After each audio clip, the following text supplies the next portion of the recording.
Bismillahirrahmanirrahim. Halo, Assalamualaikum warahmatullahi wabarakatuh. Selamat datang di RBBI, Ruang Belajar Bahasa Indonesia. Kali ini kita akan membahas mengenai teks debat. Materi pembahasan kali ini yakni yang pertama mengenai pengertian debat, yang kedua ciri-ciri debat, yang ketiga jenis-jenis debat, yang keempat unsur-unsur debat, yang kelima tata cara debat, dan yang terakhir yakni kebahasaan teks debat. Tahukah kalian apa itu debat?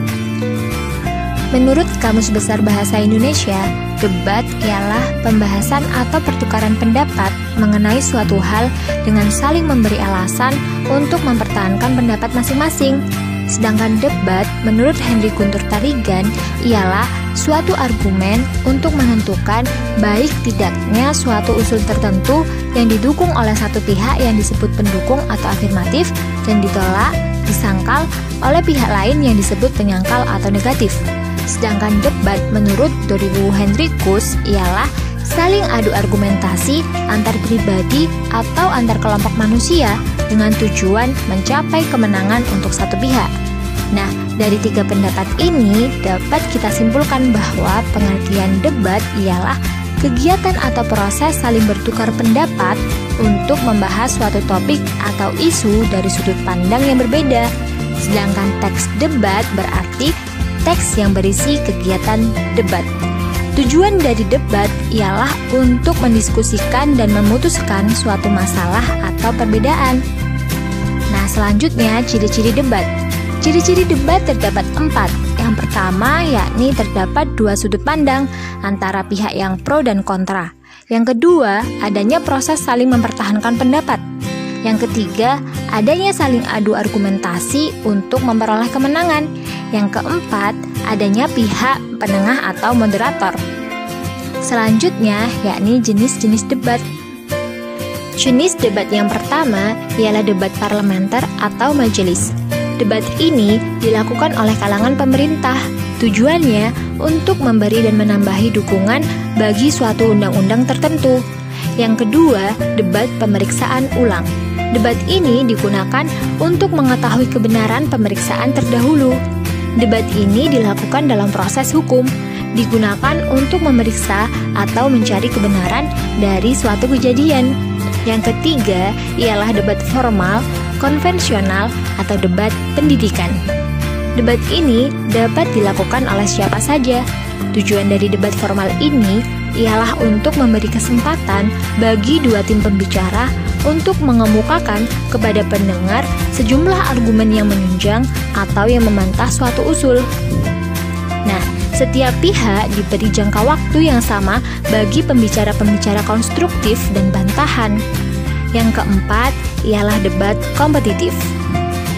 Debat ini sengaja diselenggarakan untuk kepentingan perlombaan. Debat kompetitif tidak bertujuan untuk menghasilkan keputusan, tetapi lebih diarahkan untuk mengembangkan kemampuan tertentu di kalangan pesertanya, seperti kemampuan untuk mengutarakan pendapat secara logis, jelas, dan terstruktur. Pembahasan selanjutnya ialah mengenai unsur-unsur debat. Unsur debat yang pertama ialah mosi. Mosi adalah pernyataan atau penentuan tentang suatu topik yang menjadi bahan debat. Mosi dapat disampaikan sebelum ataupun pada saat debat berlangsung. Dalam menentukan mosi, pastikan bahwa mosi bersifat kontroversial, aktual, relevan, spesifik, dan bermanfaat. Yang kedua, tim afirmasi. Tim ini adalah pihak yang setuju dengan topik yang diperdebatkan, atau tim ini biasa kita kenal sebagai tim pro. Yang ketiga ialah tim oposisi. Tim ini kebalikan dari tim afirmasi. Tim ini adalah pihak yang tidak setuju dengan topik yang diperdebatkan, atau biasa kita kenal sebagai tim kontra. Yang keempat ialah tim netral.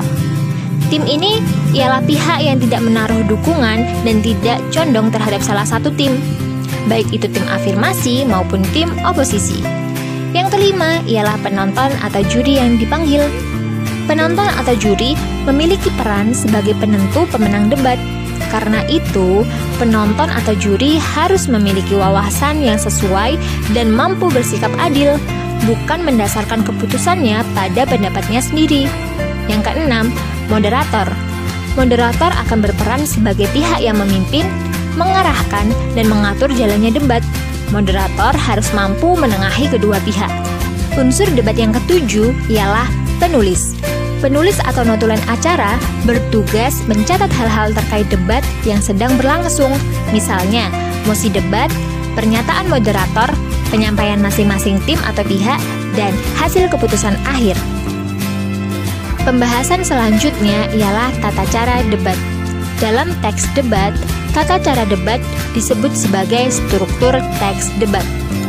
Secara garis besar, tata cara debat dapat dibagi menjadi 5 bagian, yaitu sebagai berikut.